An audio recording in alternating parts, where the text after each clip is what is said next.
अलिप्त राहण्याचं सामर्थ्य जर कशात असेल, करंटपणांपासून बाजूला होण्याचं सामर्थ्य जर कशात असेल, सदैव लक्षणपिंडाकडे उभी राहण्याचं सामर्थ्य जर कशात असेल, तर ते एकमेव हरिकथा निरूपण. आता ही कथा कशी आहे, तर ही कथा बरोबर अंतरामध्ये जाते आणि अंतरामध्ये नुसती जात नाही, एवढ्या सामर्थ्यानेशी जाते की तुमच्या आमच्या अंतरी असलेलं जे काळकूट आहे ते क्षणात बाजूला करण्याचं सामर्थ्य जर कशात असेल तर ते हरिकथा निरूपण. म्हणून पहिल्याला विसरलो तर मग राजकारण करायला चुकतो. राजकारण कोणाशी खेळायचं आहे आपल्याला? विषय विकारांशी राजकारण खेळायचं आहे. आज परिपूर्ण जाणीव तुम्ही आम्ही आंतरिक घ्यायची. 1 ते 8 विषय तुमच्या आमच्या अंतरी आहेत. आज आपल्या संसारात खीळ ठोकणारे, आज आपल्या संसारात उद्वेग निर्माण करणारे जे संशय, चिंता, या सगळ्यांची जाणीव घेऊन त्यांच्यापासून अलिप्त होण्यासाठी खेळावं लागतं ते राजकारण. आणि त्या विषय विकारांना अलिप्त, त्या विषय विकारांपासून बाजूला कसं राहायचं, हीच शिकवण जा सद्गुरूशी. आणि ही शिकवण आपणच घेतोय असं नाही, तर प्रत्यक्ष श्रीरामाला सुद्धा हीच शिकवण घ्यावी लागली, त्या कृष्णाला सुद्धा हीच शिकवण घ्यावी लागली. प्रत्यक्ष बघायला गेलो तर नहुष सुद्धा ऋषींच्या आश्रमात कशासाठी होता, तर युद्ध हुंडासुराबरोबर खेळायचं होतं. आता तो हुंडासूर बाहेरचा राहिला, आता अखंड आपल्याला युद्धाचा प्रसंग आहे. हे युद्ध बाहेर कुठे चालू नाही, हे युद्ध आतमध्ये चालू आहे. त्याच्या पलीकडे मालकाने परवा सांगितलं, राजकारण म्हटल्यावर राजा आला, राजकारण म्हटल्यावर राजा आला. फक्त आता तो राजा कोण? मन हा राजा. आणि ह्या मन या राजाकडनं उत्तमाचं राजकारण करून घ्यायचंय. म्हणजे अंतरी परिपूर्ण जाणीव, लिखाण असायला पाहिजे. हे राज्य व्हावे हे तो श्रींची इच्छा. जशी श्रींची इच्छा असेल त्याचप्रमाणे आपल्याला हे राज्य, या राज्यावर तुम्हाला आम्हाला काय करता आलं पाहिजे, राज्य करता आलं पाहिजे. आता त्याच्यातली पहिली चोवी एवढी उत्तमाची दिली आहे, ज्ञानी आणि उदास. ज्ञानी आणि उदास. आता प्रत्यक्ष द्वैतात कुठेही बघायला जाना, जो ज्ञानी आहे तो उदास दिसतो का? नाही. ज्याच्याकडे ज्ञान आहे, हे ज्ञान पण मालकाकडे जे ज्ञान आहे ते नाही, लोकांकडे जे ज्ञान आहे ते एवं पोट भरावयाची विद्या ते येस म्हणू नये सद्विद्या.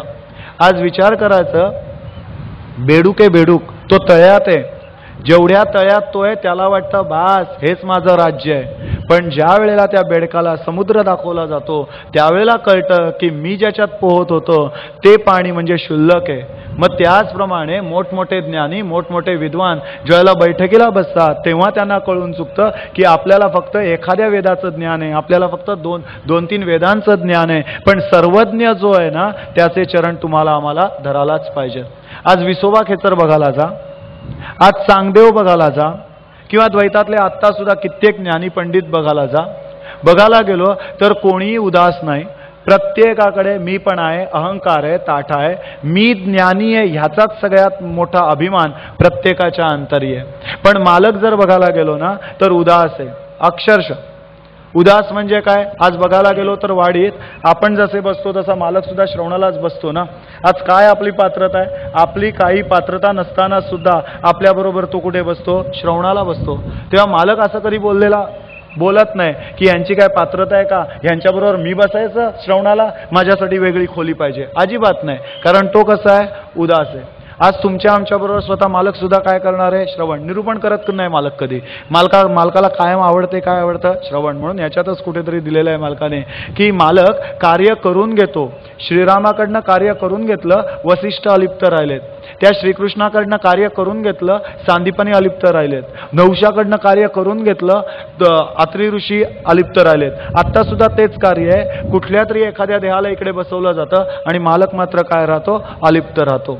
आज विचार करायचा, मागच्या समासातली एवढी उत्तमाची ओवी आहे की लोकांपासी भावार्थ कैसा आपण उपवावा तयासा. आपण जसा त्यांच्याकडे भावार्थ निर्माण करू त्याप्रमाणे तो भावार्थ त्यांच्याकडे निर्माण होत असतो. मग त्या विषयविकारांचा काय भावार्थ उत्तमाचा असेल का?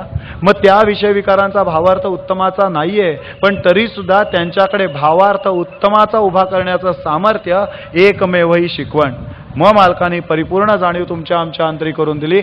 हा त्यांच्या अंतरी भावार्थ उभा करून द्यावा लागतो. लोभ आहे, लोभ वाईट नाहीये, पण लोभाच्या अंतरी भावार्थ उत्तमाचा उभा करून द्यावा लागतो. मला श्रवणाबद्दल लोभ उभा करून देता आला पाहिजे, मला उपासनेबद्दल लोभ उभा करून देता आला पाहिजे. क्रोध असावा पण भावार्थ मात्र बदलता आला पाहिजे. मला बैठकीत आल्यावर झोप कशी काय येते, मग तो क्रोध मला तिकडे लावता आला पाहिजे. माझ्याकडे मत्सर असावा, माझ्याकडे द्वेष असावा. कशाबद्दल द्वेष असावा, त्याच्याकडनं जर 2 वेळा उपासना उत्तमाची होते, मग माझ्याकडनं 2 वेळची उपासना का होत नाही? माझाच माझ्यावर मला काय करता आला पाहिजे? द्वेष. माझाच मला तिरस्कार करता आला पाहिजे. का तर मालक एवढी उत्तमाची शिकवण द्यायला आलेला असून सुद्धा मला मात्र ती उत्तमाची शिकवण घेता येत नाही. म्हणून लोकांचा भावार्थ कैसा आपण वाढवावा तैसा. आपण जसा त्यांच्या अंतरी भावार्थ उभा करू. आज साध आहे, मालक कधी बोलत नाही, मी करताय. मग आज आपल्या प्रत्येकाच्या अंतरी भावार्थ आहे काय? करता एक रघुनंदन. जर मालकाने स्वतःकडे सगळं घेतलं असतं ना, तर आपण सुद्धा आपली कॉलर ताट करायला कधी पण तयार असतो. पण मालकाने आपल्याकडे भावार्थच एवढा उत्तमाचा वाढवून दिलेला आहे की करता एक निर्गुण, निराकार, निश्चय, निरामय जो आहे ना, तो एकमेव कार्य करतो. आपण सगळे त्याचे काय आहोत? साधक आहेत. हाच एकमेव मालक बघा कसा आहे, सिद्ध आहे पण साधक या भूमिकेत आहे. सर्व ज्ञान आहे त्याच्याकडे. भूतकाळ जाणतोय, भविष्यकाळ जाणतोय, वर्तमान काळ जाणतोय. ती त्रिकाळाचं ज्ञान त्याच्याकडे आहे, पण तरी सुद्धा तो मात्र नम्रता घेऊन उभा आहे. जो नम्रता घेऊन आहे हा त्याचा जो गुणधर्म आहे, त्याचंच नाव इकडे ठेवलेलं आहे उदास. एकमेव जगात परब्रह्म असा आहे ना की सगळं ज्ञान त्याच्याकडे आहे, पण कधी मीपणा नाही, ताठा नाही, अहंकार नाही. उदासीनता तत्वता सार आहे. उदासीनता प्रत्येक वेळेला ही उदासीनता तुमच्या आमच्याकडे पण असायला पाहिजे. ज्या वेळेला मी बैठकीला जाईन, माझ्यासाठी हा परमार्थ, माझ्यासाठी ही बैठक, माझ्यासाठी हा समास नवा आहे, मला ह्याच्यातलं काहीही येत नाही, एवढी उदासीनता, एवढी नम्रता तुमच्या आमच्या पिंडाकडे असायला पाहिजे. ज्ञानी आणि उदास समुदायाचा हव्यास. आता हे सगळ्यात महत्वाचं आहे, समुदायाचा हव्यास. आता आपल्याला हव्यास कसला आहे आणि मालकाचा हव्यास काय आहे? मालकाचा हेतू काय आहे? मालकाला हव्यास काय आहे? समुदाय वाढवायचा. समुदाय म्हणजे काय? तर समविचारांचा उदय जिथे केला जातो, म्हणजेच आज्ञेची बैठक ती कशी वाढेल याच्यासाठी मालकाचा अखंड काय चालू आहे? अट्टास चालू आहे. आणि विचार एवढाच करायचा, हा परमार्थ अखंड वाढताय. आठवड्याला 2-2 नवीन हॉल तयार होत आहेत, याच्यावरनच विचार करायचा परमार्थाची वाढ. आणि हे फक्त रायगड जिल्ह्याचं झालं, हे फक्त महाराष्ट्र राज्याचं झालं. बाकी देशात आणि परदेशात परमार्थ कितीचा वाढतोय हे आपण जाणू शकत नाही, पण इकडे जर एवढा वाढतोय तर तिकडे सुद्धा वाढत असलाच पाहिजे. म्हणून ओवी दिली आहे समुदायाचा हव्यास. एवढा समुदाय गोळा केला याच्याबद्दल वाद नाही, पण कुठली अपेक्षा ठेवली का? तो कधी आपली उपेक्षा पण करत नाही आणि आपल्याकडनं कुठली अपेक्षा पण करत नाही. पण जरा जरी आपण कोणाला शिकवायला गेलो, जरा कोणी आपण कोणावर काही उपकार केले, तरी सुद्धा लगेच आपली अपेक्षा असते आयुष्यभर त्यांनी मला कमीत कमी विचारावं, भाऊ कसे आहात तुम्ही? ही साधी अपेक्षा सुद्धा मालकाने ठेवली नाही. मालक म्हणाला काय नाही, मी ईश्वराचीच आराधना करीत आहे. फक्त मी ज्या विश्वासाने आणि निष्ठेने त्या परब्रह्माची आराधना करतोय, त्याच विश्वासाने आणि त्याच निष्ठेने जर तू त्या ईश्वराचं भजन केलंस तर मला जे प्राप्त होतंय ते तुला सुद्धा प्राप्त होईल. बास. इकडे मध्यस्थी मालकाने स्वतःला सुद्धा ठेवलेलं नाही, डायरेक्ट आपल्याला कनेक्टेड कोणाशी करून ठेवलेलं आहे? त्या ईश्वराशी, त्या परब्रह्माशी कनेक्टेड करून ठेवलेलं आहे. समुदायाचा हव्यास. फक्त एवढंच आहे, आपण पण समुदाय वाढवतो. का वाढवतो? कुठेतरी माझा धंदा चालावा, कुठेतरी मला त्याच्यापासून फायदा व्हावा. पण मालकाने आपल्याकडनं काही न मागावे शिष्यासी, आम्हा मागे जगदीशासी भजत जावे. एवढ्या निस्पृहतेने आणि एवढ्या निष्कामतेने मालकाने कार्याला काय केली? सुरुवात केली. त्या दिवशी मालकाने एवढी उत्तमाची जाणीव करून दिली की म्हणे त्या विषय विकारांना कसं हाताळायचं साधा भाग दिला मालकाने. द्वैतातला कायम आपण बघणार आहे की म्हणे सर्कशीतले जे प्राणी आहेत ना, एवढा उत्तमाचा बोध दिला. सर्कशीतले जे प्राणी आहेत ना, ते म्हणे फक्त त्या रिंग मास्टरचा जो फटका आहे ना त्याला ओळखतात. बस. जर त्या फटक्याचा आवाज चुकला तर ते प्राणी ओळखतात की हा नकली आहे आणि या नकली आहे म्हटल्यावर त्याच्यावर काय करतात, अटॅक करतात. आपण नाही ओळखत तो नकली आहे का असली आहे, पण त्या पिंजऱ्यातले जे वाघ आहेत ना, त्या पिंजऱ्यातले जे सिंह आहेत ना, ते मात्र बरोबर ओळखतात की आज जो रिंग मास्टर आलाय ना तो नकली आहे, आणि मग अटॅक केलाच म्हणून समजायचं. मग त्याचप्रमाणे विचार करायचं, मी ज्ञानेश्वर म्हणून जो सजून आलेला आहे, मी तुकाराम म्हणून जो सजून आलेला आहे, आपण एक वेळ बधीर होतो, आपल्याला एक वेळ भ्रम येतो की खरोखर ज्ञानेश्वर आहेत का नाही. पण विचार करायचं, अशांनाच नंतर पोलीस कचेऱ्या करत बसाव्या लागतात. याचा अर्थ काय, अंतरीच्या लोकांनी ओळखलं की यांनी ज्ञानेश्वरांचा वेश केलाय, पण प्रत्यक्षात ज्ञानेश्वर नाही, त्याच्यावर उलटा अटॅक केला आणि पोलीस कचेरी दाखवावीच लागली. आज आम्ही साधा विचार करायचा, खरा जो रिंग मास्टर आहे ना तो मस्तपैकी त्या प्राण्यांना स्टेजवर बोलवतो, त्या प्राण्यांकडनं कार्य करून घेतो आणि नंतर परत त्यांना आतमध्ये पिंजऱ्यात पाठवतो. एवढं वर्म दिलं त्यांना त्यांना त्यांना स्टेजवर आणणं सोपं आहे, खेळ करून दाखवणं सोपं आहे, पण त्यांना परत पिंजऱ्यात पाठवायचं असेल ना तर जातीचा रिंग मास्टरच लागतो. एकदा का रिंग मास्टरनी फटका मारला, त्यांना नाही फटका मारत, नुसताच आवाज करतो, पण एकदा का त्यांनी फटका मारला, एकदा का आवाज केला की बरोबर सगळेच्या सगळे प्राणी जिथून आलेत त्या पिंजऱ्यामध्ये जातात. आणि एकदा का पिंजऱ्यामध्ये गेले ना की तो पिंजरा बंद पण करायची गरज नाही, तो पिंजरा कुलूप लावायची पण गरज नाही. जोपर्यंत रिंग मास्टर परत बोलवत नाही तोपर्यंत सर्कशीत कार्य करायला ते मध्ये लुडबुड करतच नाहीत. ह्यालाच म्हणतात ते राजकारण. त्या विषय विकारांशी मालकाने एवढं उत्तम राजकारण आतमध्ये ठेवलेलं आहे ना, त्या कामाचा वापर योग्य, त्या क्रोधाचा वापर योग्य, त्या लोभाचा वापर योग्य, पण बाकीच्या वेळेला मात्र बरोबर मालकाने त्यांच्यापासून तुम्हाला आम्हाला काय ठेवलेलं आहे, अलिप्त ठेवलेलं आहे. आपण समुदाय वाढवायच्या नादी लागायचं नाही, आपण आपला समुदाय वाढवायचा नाही. ज्याचा समुदाय आहे ना त्याची ओळख मात्र तुम्हाला आम्हाला करून देता आली पाहिजे. माझ्यामुळे समुदाय वाढलेला नाही, माझ्यामुळे परमार्थ वाढलेला नाही, जाणीव एवढीच घ्यायची. आपण सहज बोलतो, हे माझ्यामुळे बैठकीला आले, ते माझ्यामुळे बैठकीला आले, ते माझ्यामुळे बैठकीला आले. अरे पण विचार कर, तुझ्यामुळे बैठकीला जरी आले असले ना तरी समाधान तू देऊ शकत नाही. समाधान ते सज्जनाचे नियोगे. माझं कर्तृत्व काही नाही, बस जर मालक स्वतःकडे कर्तृत्व कुठलं गेला जात नाहीये तर मी स्वतः प्रगट होणं, मी माझं कर्तृत्व प्रगट करणं अजिबात योग्य नाही. हीच शिकवण आज बघायला गेलो तर बाहेर शिकवण आहे, नाही असं नाही, शिकवण आहे, पण ती शिकवण काय करते, मीपणा अहंकार ताठा वाढवते. आणि ही शिकवण काय करते, तुमच्या आमच्या पिंडाकडे नम्रता उभी करते. या शिकवणीमुळे काय झालं, आज अष्टदारिद्र्यात खितपतणारे आपण होतो, अष्टैश्वर्यात आज उभे आहोत. कोणाच्या बळावर उभे आहोत, ही शिकवण धरता चित्ती. आज पांडवांकडे कौरवांनी काय दिलेलं होतं, ते वन दिलेलं होतं ना, काय होते, बोळी बाबरी काय काय काय काय, विषारी नाग काय होते, विंचव काय होती, काय काय होतं सगळं. पण त्या खांडवनात सुद्धा इंद्रप्रस्थ उभं करण्याचं सामर्थ्य जर कोणाच्यात असेल ना तर तो एकमेव समर्थ. बाकी ते खांडवन आणि ते इंद्रप्रस्थ बघायला जायची गरज नाही.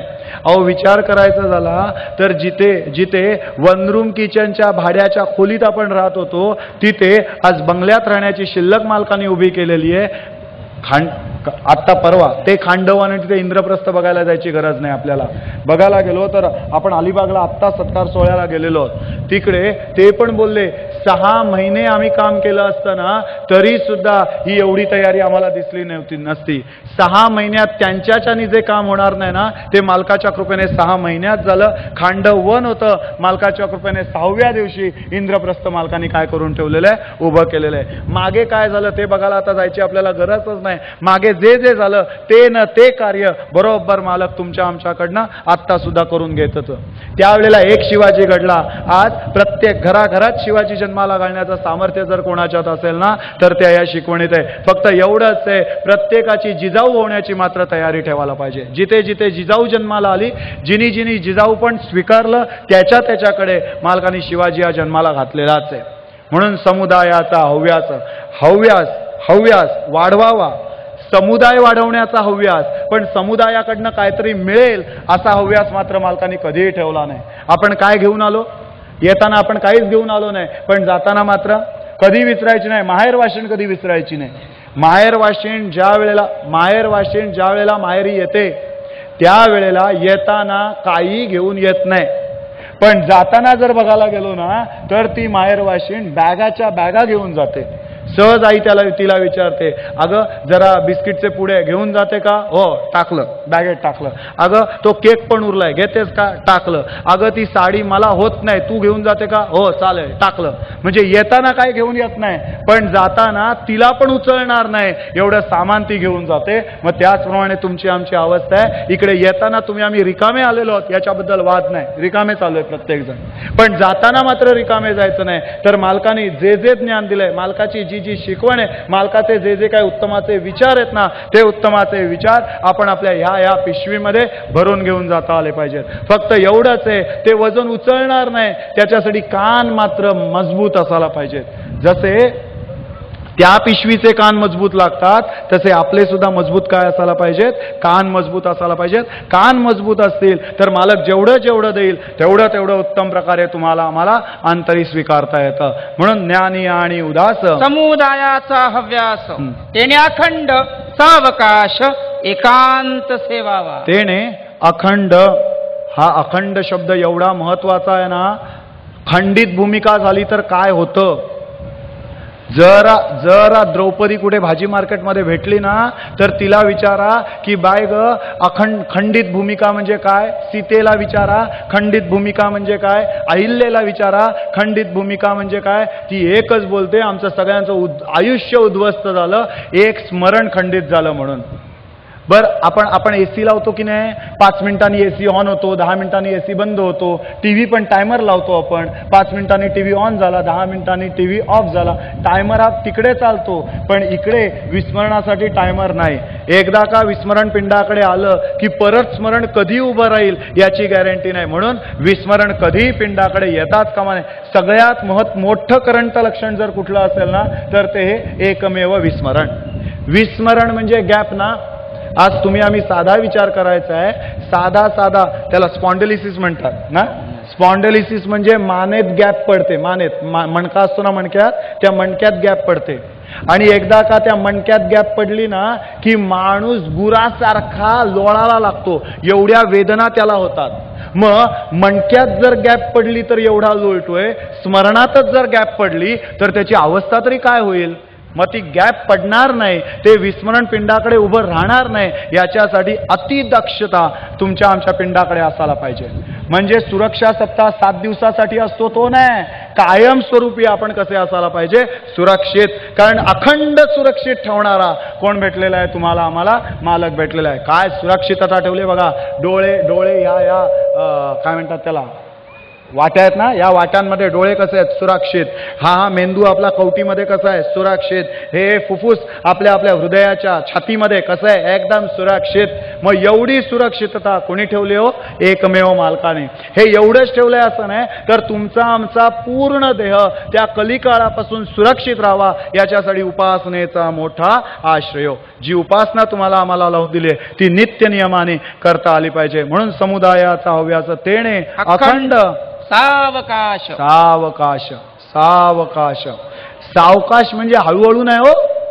ज्या क्षणी मालक देईल ना त्या क्षणी ते मला स्वीकारता आलं पाहिजे. पण सावकाश म्हणजे उत्तम प्रकारे पिंडाकडे समाधान सायुज्यता प्राप्त होईल अशा रूपात मालकाचं जे विवरण आहे ते मला अंतरी स्वीकारता आलं पाहिजे. सावकाश. आणि परमार्थ पण घाईघाईचा अजिबात ठेवलेला नाही, एकदम सावकाश आहे.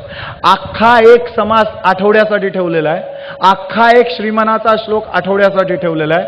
आता आठवडाभर जर उत्तमाची उपासना केली ना तर तो समास पाठ करायची गरज भासत नाही. तो अख्खा समासच्या समास तुमच्या आमच्या अंतरी काय जातो?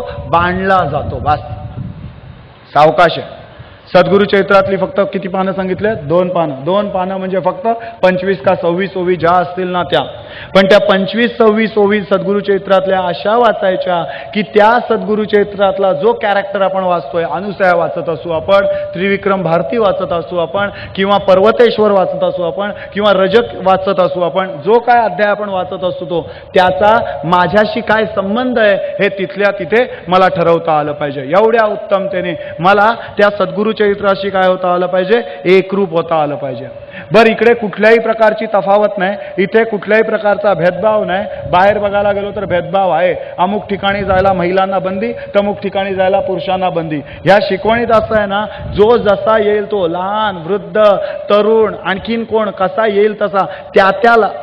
काय मालकाने त्या दिवशी वर्म दिलं ना, एखाद्या सिनियर कॉलेजला शिकवणाऱ्या प्रोफेसरला सांगितलं ना की बाबा रे या दुसरीतल्या मुलाला जरा शिकव, तर तो बोलतो मला कॉलेजचीच मुलं द्या, ह्या मुलांना मी शिकवू शकत नाही, मी त्या लेवलचा नाही.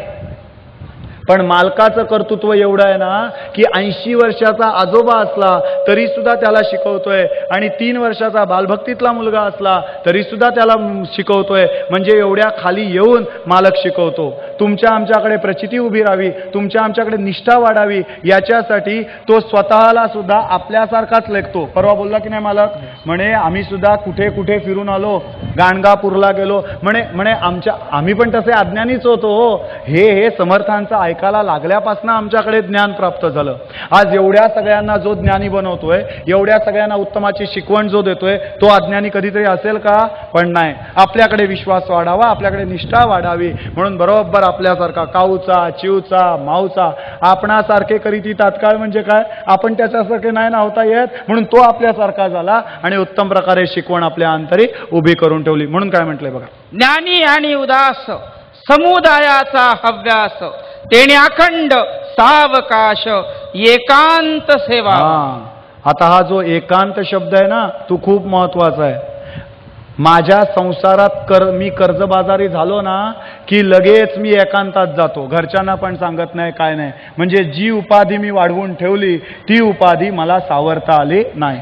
पण एकांत या शब्दाचा अर्थच मुळात पूर्णपणे वेगळा आहे. एकांत म्हणजे माझ्या अंतरी कार्याला उभा असणारा एक परब्रह्म, या जाणीवेतनं हा शब्द काय वापरलेला आहे, एकांत.